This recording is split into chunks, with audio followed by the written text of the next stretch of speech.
As mentioned, hi, my name is Giom. I'm French. I'm based in Singapore. I'm an Agile coach. I've been doing it for probably since 2019 or something.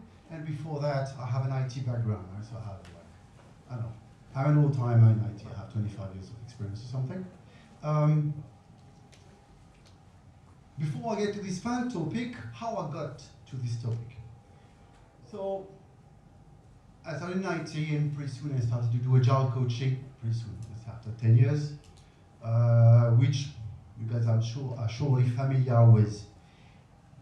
But there was that time, around 2011, I was helping a team with a couple of colleagues. We were helping a team in a province of France. And pretty soon, while we were coaching the teams, we realized that it was just not a problem of transforming the team for them. Some red flags showed up, and actually the company was about to crash. If the project failed, the whole company could tank. And if you are an engineer in that small province of France, and you lose your job in that company, pretty sure you will not find another engineering job in that same part. You will have to move. Your life's going to change. So for us consultants and coach, we realized that first, it was way more critical than we used to deal with. What's at stake was the lifestyle of the people over here. And this is why I finally opened a book about the topic of change management, what we call more like transformations, because it wasn't just about succeeding the mission. There was something really hardcore to do here. And what we were used to do, simply coaching team, teaching and accompanying them into doing some practices based, let's say, on Scrum, Kanban, and the thing. It wasn't the whole thing. There was fear in the room. And justifiably, there were excitement and passion, but there were fear and worries, and we didn't want to help them fail and crash. So if we couldn't help them, we knew it. So this is where there was a real topic, and that topic is change management, transformations. And okay, that became an upgrade in the approach. That became my new job, helping people, and then more leaders this time in their teams, transform their organization, transform themselves. So here we are, I would say, 10, 12 years later, and transformations are everywhere. So what do we hear? The typical story. So 5, 6 years ago, I moved to Southeast Asia, and I helped teams, thanks to nice clients, a bit around the world. And the stories, there's a trend of stories of this transformation. How do they work usually? Well, first, the leadership picks an approach, usually a framework, a couple of practice, because for some reason they want to go to the agile ways of working. And then they bring a lot of consultants and coach. And they buy hundreds and thousands, sometimes hours of training. And they roll it out by pack of 10 teams go agile, and 10 teams more, and 10 teams more, and 10 teams more. And it makes a very rich industry. So far, maybe that's success, right? But how does it go really? Are there some agile coach or consultant in the room? Some could raise their hand. Okay.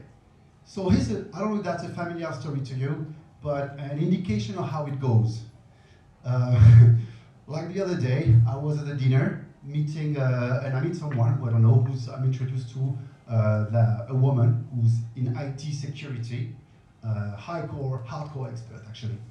And when I say I'm an agile coach, I'm met with that look, you know?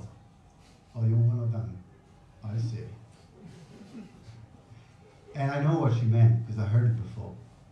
It means I'm probably a clown, and I'm trouble for her because she met people like me or agile thinking like me, and we were trouble.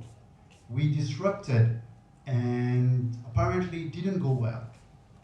And that story we hear a lot. So if you ask the team, how really are they experiencing? So first we say the management approach is just roll it out, right? Go for it. We know how to do it. Go Agile. But what do people say? I can see you can relate. What do people say really?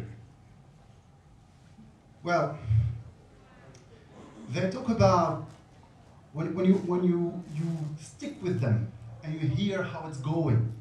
Most of these transformations they drag. They drag and they drag and they drag.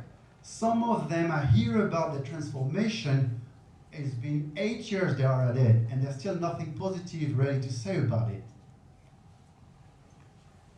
And people talk about how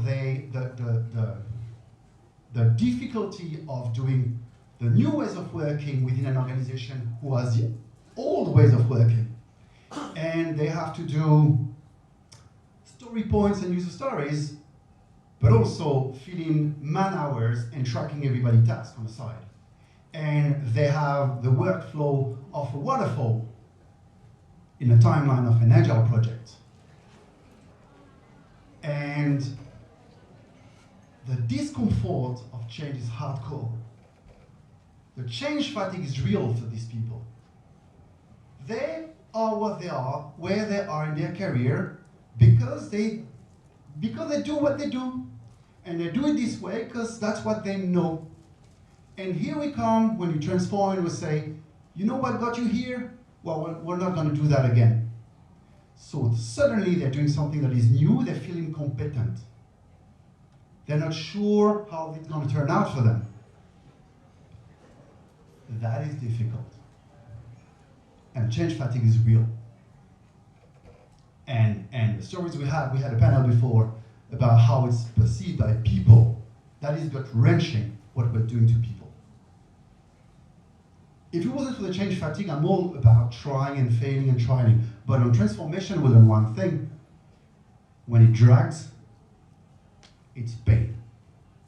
So we gotta go fast. Now, why also I'm not very happy for the company, they just gotta try and go and fail and try again. Because my personal assessment is when you fail transformation, it's gonna take 2 to 5 years before you try again, when it backfires. A typical story, how does a big transformation fail usually? I mentioned how it goes, you roll it out, a lot of trainings and everything, and the results are slow to come, and there's more problem, and you have all the overcosts of the double ways of working, and the excitement of the beginning start to fade away. And someday, there's a higher up, probably new, probably not, who call it off. Like, guys, we've been at it for a year or two. Look, it's not going better than before, and we struggle more. That Agile thing, this is not for us, so we stop Agile, everybody back to work, circus is over, all right? We go our way, it's not Agile, and we're good with that. And when that becomes the message, it's gonna take a little time before you can talk about Agile in that company. Agile is what failed. It's not exactly something you will bring up to your manager or your director and say, hey, how about we try again? Like, no, that's a downtime. But I mean, it's not over forever. Very often you see after 2 years, sometimes 3, 4, 5, the problem will remain.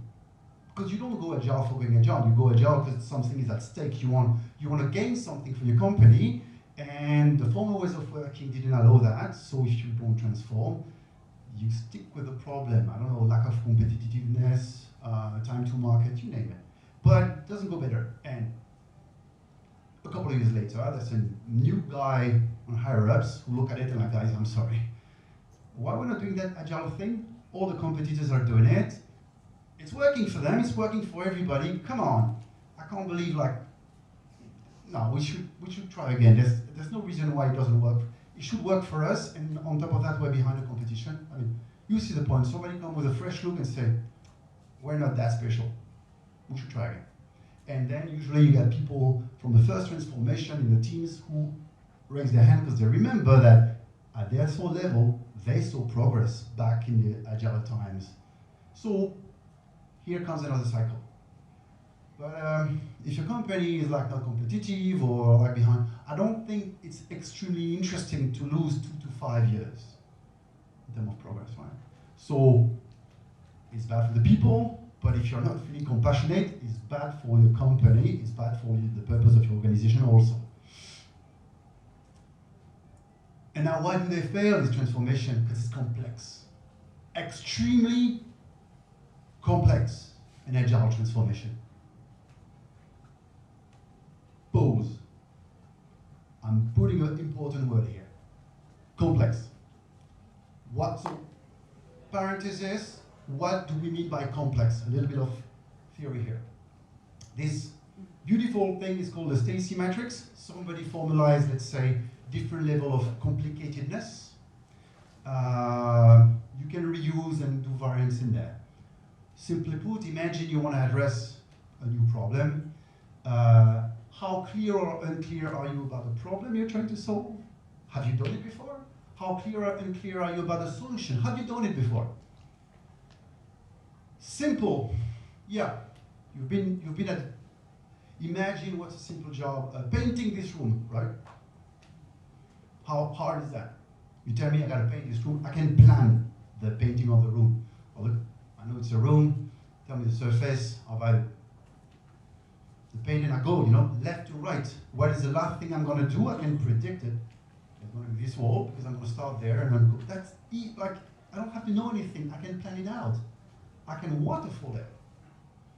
It works. Complicated.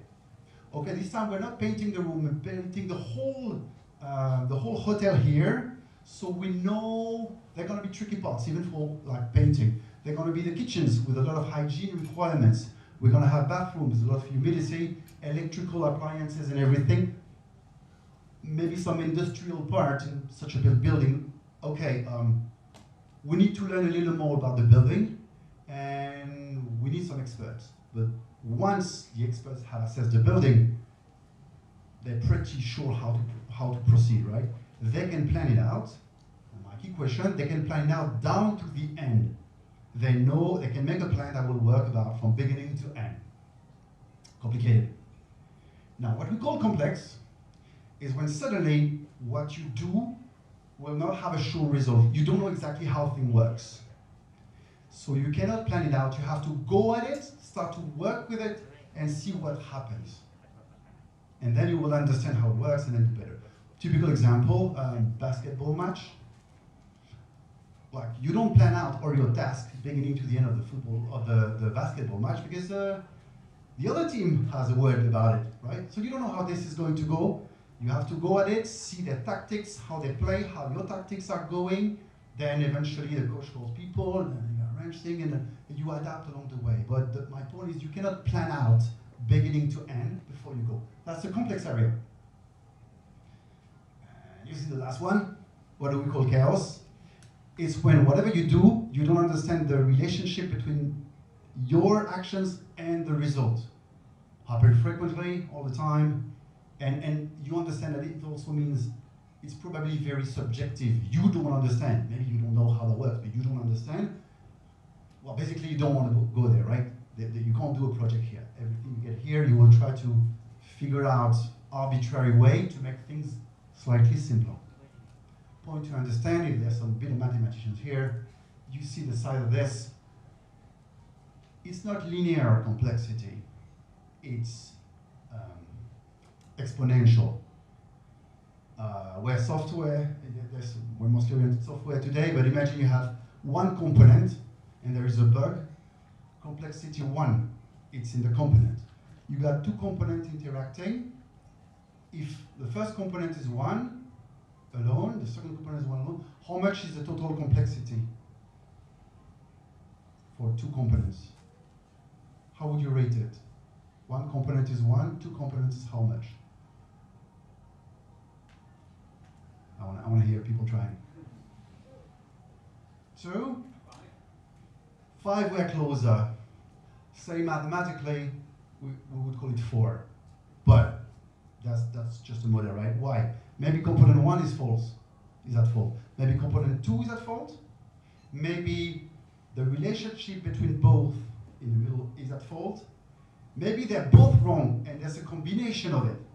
So you have to examine 4 things. It's a simplification, but that's how you know that things become complex way faster than you think just by adding little thing to little thing. Well, if you have been in a small team that grew, you saw that when you pass 7 people, things suddenly become, it never looked like it's because of the number of people, but yet everything's become so slow and difficult, and the reality is your decision making go, draw everybody, try to see how many lines you have between the people, and you realize as soon as you have 1 or 2 or else, it multiplies. It doesn't add up, it multiplies. And that's how your complexity go nuts. Agile is about simplifying. We try to fight complexity. Every other core Agile practices and principle, ask yourself, how do they simplify what we're trying to do? And they are all aggressive simplifications, sometimes to reduce the chaos or to get there. So Agile is about simplifying.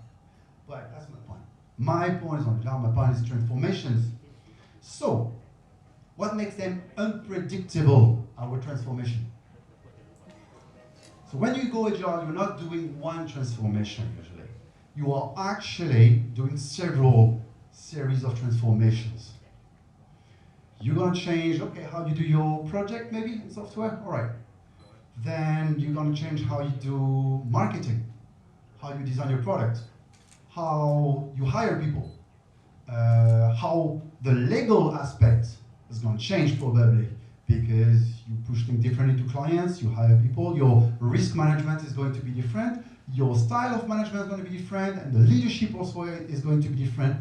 The timeline, your projections, the way you do your portfolios, so many changes in there. And most of them, people will call one of them already a transformation.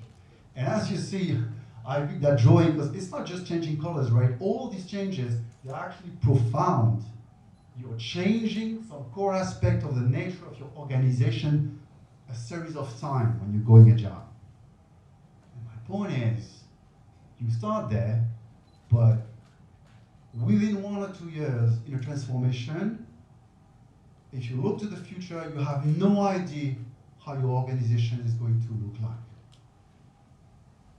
That is probably one of the most misleading principles that some don't see when they want to undergo an Agile transformation. You have no idea. Face it. Scary, I know. You have no idea. You cannot predict it. That's one of the aspects. Second aspect, you're dealing with people. We're humans. In the face of change, we have different reactions depending who we are and who we are. And sometimes just simple personality traits. Some are very excited. Some are relieved because they really want things to change. Some are just purely attracted. They like novelty. Some are afraid. Some are on the fence. And some are just annoyed. And everyone's going to react differently and have their own internal personal journey. So when you put all the people and all these reactions, good luck predicting what's going to happen and how people are going to react. And third aspect that I wanted to point out, it's not like they're alone. People talk. There are social dynamics. See, I don't draw a hierarchy. People go to lunch together. They do sports together. They meet each other at the cafeteria. Sometimes they date. And sometimes they don't tell people they date. But there is a lot of official and unofficial network. People talk, they share their experience. You take this, you add all the personalities and the reaction and how they perceive and how everybody sees things just for themselves, and then you add the several layers of transformation, and how you want to predict that? That is not predictable. You cannot plan it out. So transformation, they're here. We are on the verge of chaos with the Agile transformations. So first fallacy, adding people to transform, create a new division for transformation. I know there's a lot. But here's the thing, what are you doing when you add a transformation team? And I mean by that, I'll come to that later. So you just add more people, right? You are creating more people in your system. Complexity, does it go up or does it go down? More people, more complexity exponentially. And I've been there. So, and I mean a dedicated transformation team, for example, right? So people who are not, say, in a network, who are not contributing to the company already in the network for transforming. No, I mean people whose sole job is to do this. So extra headcount, more complexity. So it's a fallacy. Another variant, the army of coaches, right? So much business down there, but it doesn't work either. Because look at that. Let's say that's the thing, you add the coach around, you add a layer of complexity. I've been part of that. I learned the hard way. You start to have internal politics. You start to be far from the field. You start to have debate within the coaches, misalignment and everything. This is a manifestation of complexity. You make the organization a bit bigger, and a lot of coaches will just add to this. So, add people to transform fallacy.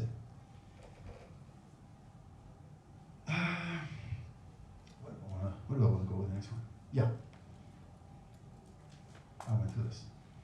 So, what did we learn about approaching an agile transformation? How much minute do I have left? Oh. 20, okay.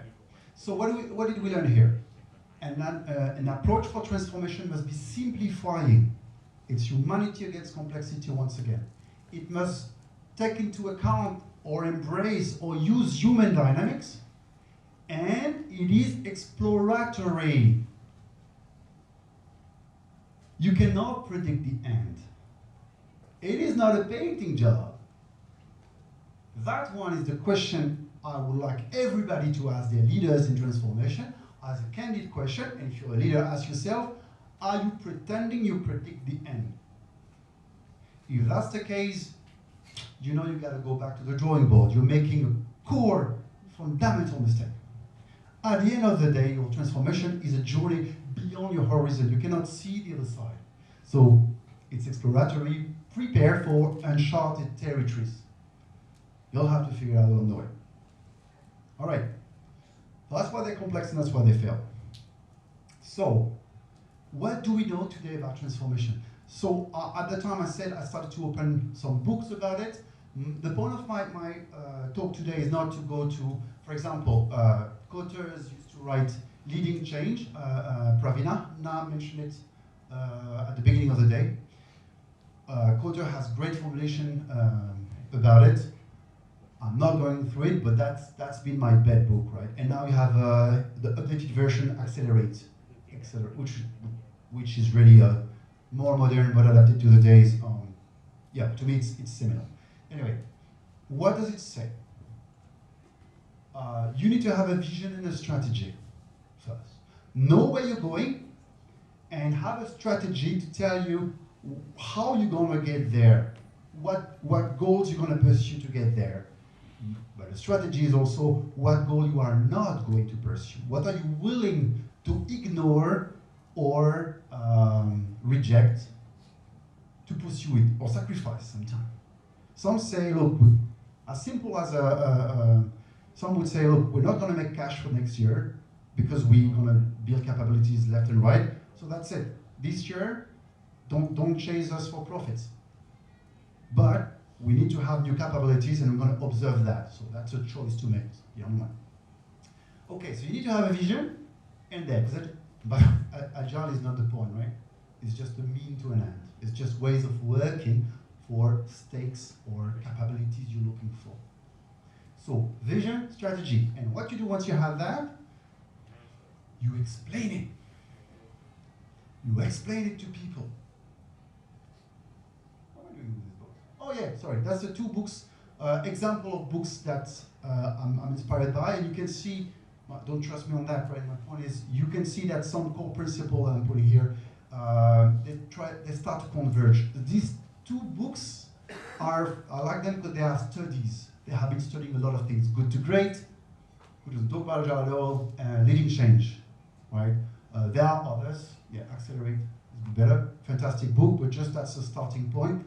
Everything on that. There's Happier, Sooner, Safer, I think. Also, which is more like a case study. And that's where we start to know things about transformation. That's my inspiring book. So I was saying explain. Understand? I don't use the word communicate. No, I say explain. I mean, it's about people need to understand. You have to make yourself understood. It's not just like pushing messages. Greatness, profit. No, do it. No, they have to understand what's that vision about and how is it going to work? Okay. So this is not a one-time process. You gotta explain, and you gotta explain, and you gotta explain, and you gotta explain, and you gotta explain, and you gotta explain, and you gotta explain. I'll give you my criteria. When I saw people doing it enough, most of the studies say usually you miss it by a factor 100. 3 town hall a year is not enough. It's nothing. So you have to do it all the time and all the time. I met a guy who was good at that, and I can tell you, when you see that person, that leader or whatever, and you meet them at a cocktail or at a party, something, and they're a bit tipsy, they will always bring it up. They will always connect the conversation back to what we're trying to achieve. I remember that guy who was all about consulting, finding organization patterns. He couldn't talk about anything else. You talk about your new spot you're trying, and it's like, what patterns did you see? Like, dude, I get it. We're gonna go this pattern thing. Can we just have a drink peacefully now? When you start to be annoying people with it, I think you're good. This is the right level of explaining. They're gonna push you away. That's a say. Better be this way than the other way when you never explain. Anyway, but yeah, the thing, it's not a one-way street. When you explain, you're not perfect. So they may not get it. And when they don't get it, there's usually 2 reasons. One, you're not good at explaining. So I don't believe in resistance, by the way. I'm one of those who say we just suck at explaining, which is very normal. So you're not explaining right, or it doesn't work, your vision and your strategy. If they don't get it, these smart people, maybe it doesn't make sense for them at least. So in their position, it doesn't work. So you can see, and it has to go down to every part of the company. It's not one person. You'll be a whole network. So you explain, then you listen, and then you improve. You explain, you listen, you improve. You explain. It's a never-ending process, but that's always how it goes. Second principle, what I observed. First, do it right. You were expecting results. Do you see them? If you don't see them, you're not doing it right. How do you know you're doing it right? Great results speak for themselves. It's just people like, hey, how do you know, like, your coaching team, how do you know it's working? Like, dude, it's obvious. I mean, if you see the team going from whatever to Agile usually, my God, they impress you. They look like they're straight out of a movie about this super high-tech company or super performing company. They just impress you. I see directors, C-level, visiting their teams. They come out of a retrospective and they're like, I wish my meeting would be so good at the board. It's just, high performance is obvious. Results are obvious. You're looking for something that's very visible. And if it's not, and at some point, it's going to be recognized. Remember the network of people? They talk. They start to talk about how, you know these bugs we used to have? Now we just have what? 10 of them at the same time? So we roll it out, the clients are happy, good. We're not having long nights anymore. We're sticking to it. And the colleague is like, damn, I wish we had that. How do you do it? One way I see it, so people will start to, okay, that's an image, you know, Lord of the Rings, where people worship these lovely hobbits because they achieve something. But so success will be recognized. And then people will want to pick it up. The way I see it, normally if I do my job well, after a couple of months, I see people starting to sneak into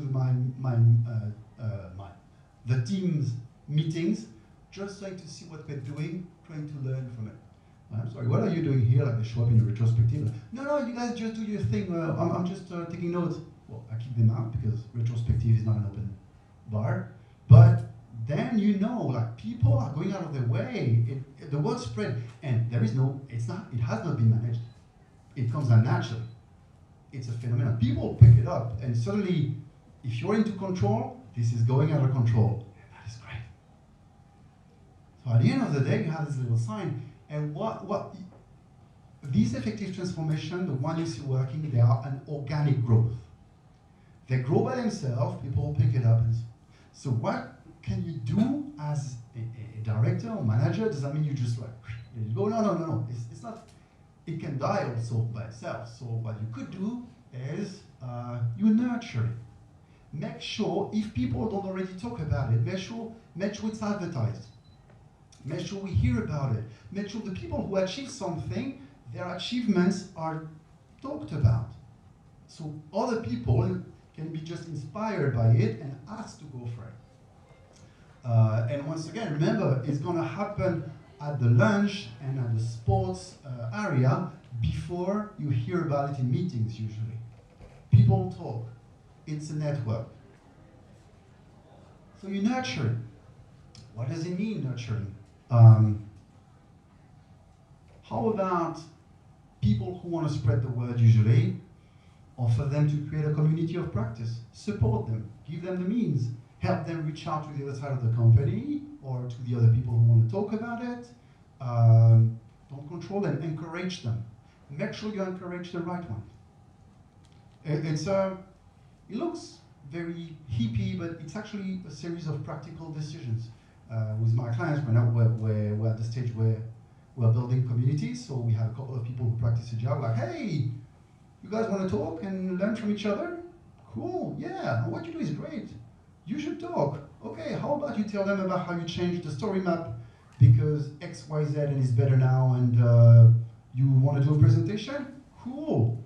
But proposition and nurturing, like, yeah, I'll find you the room. I'm going to tell the manager, like, we need some time off about it. Like, I'm thinking if you're a higher up, right? So you nurture, you help it grow, you don't force it. You don't tell them to go speak about it, you invite them, but if they want to, support it.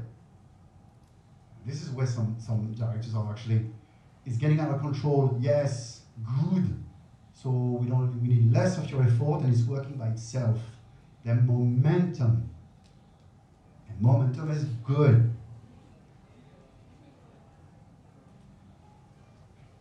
So be a gardener. Also sometimes, I mentioned doing it right, there are some courageous action to be done. When it doesn't work, you gotta learn to slow down. Do not scale something that doesn't work. Well, that's gonna be rock and roll for a minute. So do not scale if it doesn't work. We saw last year with my client, we had 2 teams already on the way. 2 teams have been coached before. 2 teams was going all right, and we were about to go for coaching 2, 3 more teams or something. But we realized we had trouble with the first one.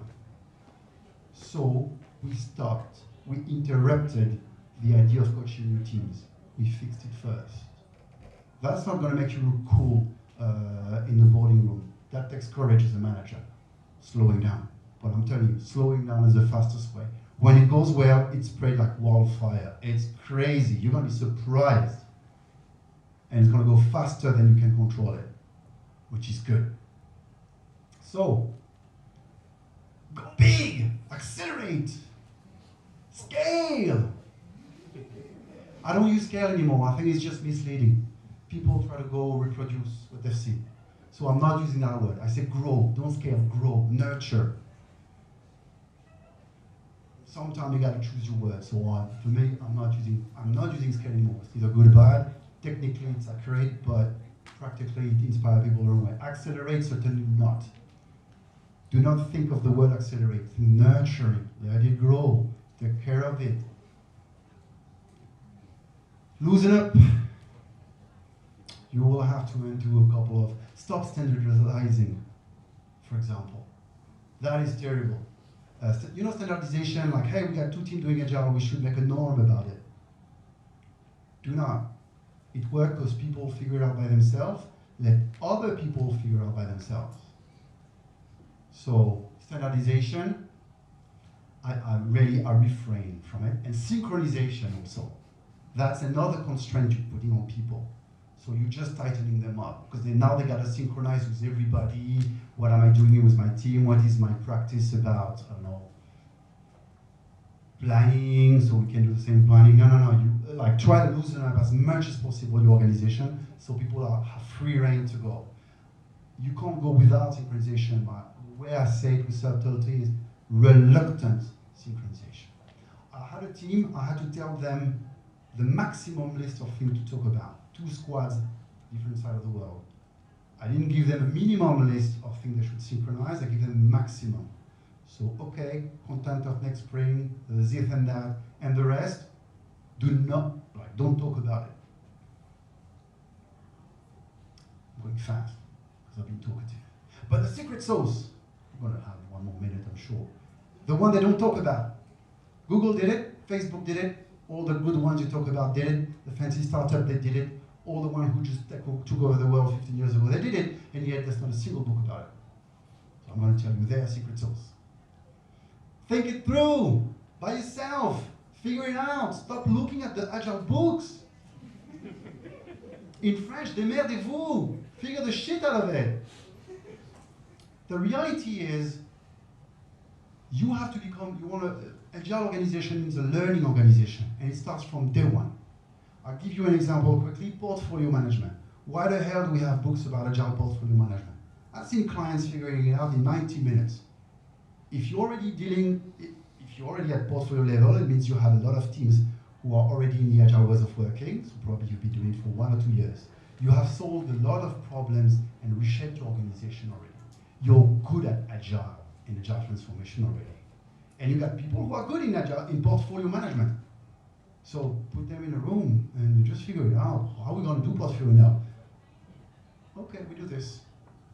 But some are actually looking at the book like, oh my God, it must be between 2 pages. We must have missed it. How do they do portfolio? How do they do portfolio? No, get away the book. Figure it out. So method as Bible, cookie cutter approaches, that's a fallacy. Really, clients usually are humble, like I think we just did it on our own. I think we must be so lame, and you look at them like, holy hell, that is good what you did. Because they did it for themselves, so it works for them. And usually you need a solution that is just unique. Sure, read books, be inspired. You're smart enough to figure that out.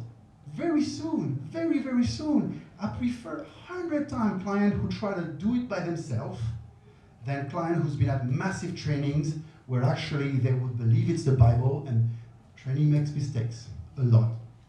But client who makes mistakes, they're humble, like, hey, dude, maybe you should change that. They will not tell you, that's not in the book. No, they will say, okay, maybe that's better, yeah, let's try it. I mean, they're humble about it. You want to become an innovative organization. That's what doing an Agile transformation is. You're going to do it by yourself. You're going to figure it out on your own at some point. Sure, start with guidance, sure. But at some point, it has to work by itself.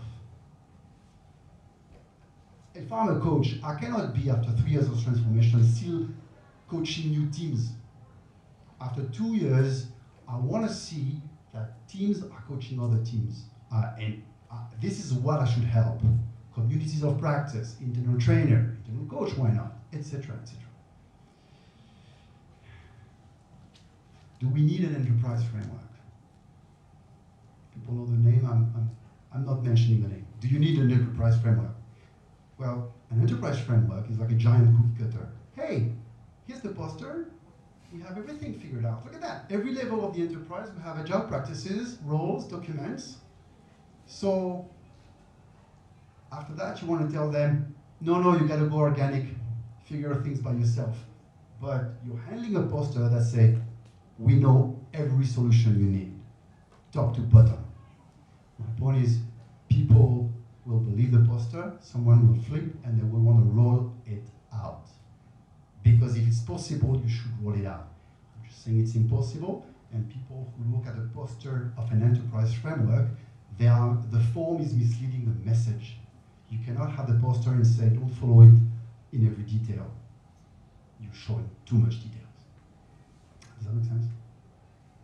Okay. I'm not saying safe, but we all know what I'm talking about.